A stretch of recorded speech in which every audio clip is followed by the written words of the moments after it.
आमदार योगेश टिळेकर यांचा मामा सतीश वाघ हत्या प्रकरणातली ही महत्त्वाची अपडेट पाहूयात।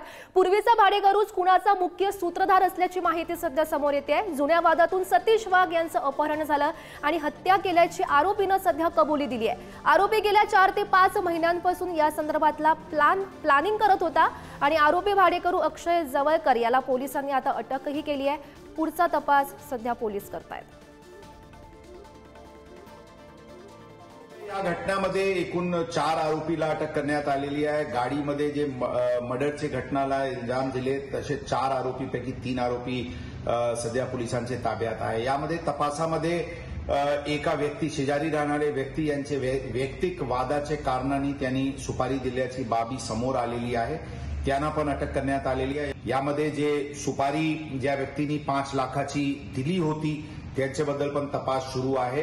या केसमध्ये 120B क्रिमिनल कॉन्स्पिरसी लावण्यात आलेली आहे। ज्यांनी सुपारी दिली होती त्यांना ते सध्या ताब्यात आहे।